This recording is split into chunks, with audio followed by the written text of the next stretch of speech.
আমরা শুনতেছি যে ড্রাইভার থেকে একটা সিন্ডিকেট কাজ করতেছে, এটা আসলে সত্যি? না না, এটা কেমনে সত্যি হবে? এটা সত্যি না। সিন্ডিকেট আমরা কিভাবে করব? সিন্ডিকেটের কোনো প্রশ্নই আসে না। সিন্ডিকেট বলতে কিছু নাই আসলে। না না, কেন সিন্ডিকেট হবে? মানে এই যে সিন্ডিকেট বলতেছে যে ওয়ার্ড বয়ের সাথে নাকি একটা সিন্ডিকেট কাজ করতেছে। না না না না, এটা ভুল। ওয়ার্ডবয়ের সাথে আমাদের কিসের সিন্ডিকেট? আমরা রুগীর পার্টি আসে, আমরা ভাড়া নিই দরদার করে এখান থেকেই। আর ভিতরের ভাড়া যেগুলা, ওগুলা ভিতর থেকেই। যদি কারো কার্ড টার্ড থাকে, যদি আমার আমার আমার গাড়িতে করে আনছে, আমার যদি নাম্বার থাকে আমাকে ফোন করে আবার নিয়ে যায় ওইভাবেই। আপনাদের ড্রাইভারের কোনো মানে ভাড়া কোনো নির্দিষ্ট তালিকা আছে? নির্দিষ্ট কোনো এত তালিকা নাই, কিন্তু আমাদের অনুযায়ী, জায়গা অনুযায়ী ভাড়া নিয়ে আর কি। এখানে যে অ্যাম্বুলেন্সের যে সমিতি, এটা থেকে আপনাদের কোনো ভাড়া তালিকা নির্দিষ্ট করে দেওয়া হয় না? না, ওটা এখনো হয় নাই। এটা বাস্তবায়ন আমার মনে হয় কিছুদিন পরে হবে। এখানে কোনো আপনাদের অ্যাম্বুলেন্স ড্রাইভারদের একটা সিন্ডিকেটের কথা বলা হচ্ছে বারবার, এখানে কোনো সিন্ডিকেটের কি বিষয় আছে আসলে? ওটা আসলে বিস্তারিত আমরা জানি না। এটা আসলে মানে তদন্ত করে যদি সত্যি থাকে ওটা বের করতে হবে। এটা তো চট্টগ্রামের যে মাননীয় মেয়র সাহেব, উনি তো কিছু সিদ্ধান্ত দিয়েছেন। তা আপনাদের আসলে ড্রাইভারের পক্ষ থেকে আপনাদের সিদ্ধান্ত বা মতামতটা কি? আমরা মাননীয় মেয়র সাহেব যে আপনার পদক্ষেপ নিয়েছেন আমরা এটা সাধুবাদ জানাই। আর আমাদের অ্যাম্বুলেন্সের পক্ষ থেকে আমরা মেয়র মেয়র মহোদয়ের কাছে আমরা দাবি জানাই যে সিটি কর্পোরেশনের মাধ্যমে যেন আমাদের ভাড়ার তালিকাটা সুষ্ঠুভাবে বিবেচনা করা হয়। যেমন বাজার দ্রব্যমূল্য যে হারে বাড়ছে, আর আমাদের গাড়ির কস্টিং সব দিকে বাড়ছে। অতীতে যে পার্টসের দাম ছিল গাড়ির, তার থেকে এখন দ্বিগুণ পার্টসের দাম। গাড়ির পার্টসের দাম বিভিন্ন রকমের, আমরা বিভিন্নভাবে বিভিন্ন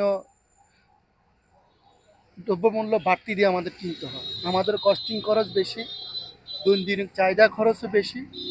আমরা মেয়রের কাছে আকুল আবেদন জানাই অ্যাম্বুলেন্স মালিকের পক্ষ থেকে, অথবা আমি একজন অ্যাম্বুলেন্স ড্রাইভার পক্ষ হিসেবে আমরা মেয়র মহোদয় বিবেচনা করে, যেহেতু চট্টগ্রামে যে অ্যাম্বুলেন্স মালিক সমবায় সমিতি আছে তাদের কথা বিবেচনা করে অ্যাম্বুলেন্সের ভাড়ার নির্দিষ্ট একটা তালিকা তৈরি করে দেওয়া হোক। আচ্ছা, কোন রকম কি আপনার ইয়া করছে, মানে এখনো পর্যন্ত কোনো তালিকা করছে যে এত টাকা ভাড়া নির্ধারিত কোন তালিকা করছে? না, এখনো মেয়র সাহেব এখনো তালিকা প্রকাশ করেন নাই, কিন্তু আমরাও একটা নির্দিষ্ট, হ্যাঁ, ভাড়া মাপে আমরাও ভাড়া মারতে চাই। কিন্তু এখন যে হারে গাড়ির কস্টিং খরচ বাড়ছে, আগের মাল যেগুলো ছিল 3,000 টাকা, এগুলো এখন 5,000 টাকা, যেটা 5,000 এটা 10,000 টাকা।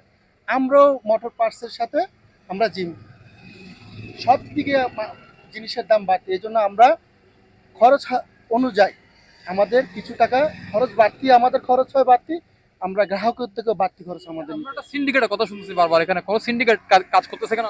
আপনাদের এটা ভুল ধারণা, আমাদের এখানে কোনো সিন্ডিকেট নাই।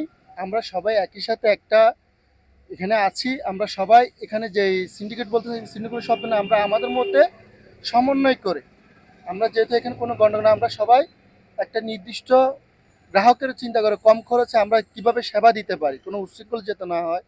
হ্যাঁ, এই জন্য আমরা এই একটা আলোচনা কমিটি করা আর কি। কিন্তু এখানে কোনো সিন্ডিকেটের কোনো বিষয় নাই। আর আমরা যে হারে ভাড়া মারতেছি আসলে বর্তমান বাজার প্রেক্ষিতে সমন্বয় করে ভাড়া মারতেছি, এটাই আমার মত।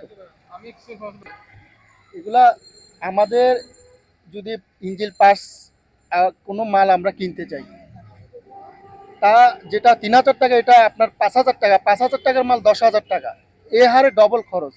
এজন্য আমরা বর্তমান পরিস্থিতি হিসেবে আমরা ভাড়া নির্ধারণ করে মারি। আমরাও চাই আমাদের বিবেচনা করে আমাদের পার্টিকে কম খরচে আমরাও সার্ভিস দিতে চাই। আমরাও চাই মেয়র সাহেব যদি, হ্যাঁ, একটু আমাদের প্রতি সহানুভূতি দেখায়, যদি করে ভাড়াটা একটা নির্ধারণ করে দেওয়া হোক।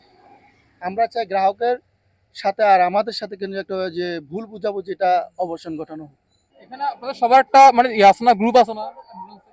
এটা গ্রুপ কেন হবে? আঞ্জুমান বা এরকম আরো তো ওরা মানুষকে ধরতে চাইলে ফ্রি সার্ভিস দেওয়ার কথা, ওরা তো ফ্রি যাওয়া জায়গায় ভাড়া আদায় করতেছে দেখতেছি। তো আমাদের সেক্ষেত্রে তো ভাড়া লিস্টে আমি দেখতেছি আমাদের তেমনটা বেশি নেয় না, ওদের মতোই সেম। একজন ড্রাইভার বলতেছিল যে যে গাড়ি পার্টসের দাম বাড়ছে, জিনিসের দাম বাড়ছে, এই কারণে নাকি একটু ভাড়া নাকি বাড়তি। এটা হতে পারে। এটা এটা আপনি যখন এখন একটা মার্কেটে যান, ওটা আগের দামে পাচ্ছেন না সবকিছু। পার্টসের দাম বাড়ছে না? হ্যাঁ, এটা তো সব জায়গায় সবকিছুর দাম বাড়ছে, এটা শুধু গাড়ি পার্টস না, যে কোনো কিছুর দাম ক্ষেত্রে। একটু ভাড়া একটু আপনার জি জি, এটা যখন আজকে মালিক সমিতি বসছে, মেয়র সাহেবের সাথে বসছে, এটা দেখা যাক কি হয়, ঠিক হয়ে যাবে ইনশাল্লাহ। আপনি এই যে ওয়ার্ড বয়ের সাথে বারবার কথা হচ্ছে, ওয়ার্ড বয়ের সাথে একটা মানে আপনাদের সাথে একটা লিঙ্ক থাকে সবসময় এরকম বলতেছে। না না, এটা লিঙ্ক কেন, এটা তো লিঙ্ক আর ওয়ার্ড বয়ের সাথে আমাদের কিসের কালেকশন? আপনাদের ফোন নাম্বারগুলো কই দেওয়া থাকে? আমাদের ফোন নাম্বার ওয়ার্ড বয় থেকে কিভাবে থাকবে? আমাদের পার্টিরা নিচে আসে, আমাদের থেকে কথা বলে, দাম যদি মিলে নিয়ে যায়, এটুকু। যাকে খুশি তাকে নিতে পারবে, হ্যাঁ, মানে কোনো বাধ্যবাধকতা নাই যে ওনাকে নিয়ে যেতে হবে। না না, এরকম কিভাবে বাধ্যকতা হবে?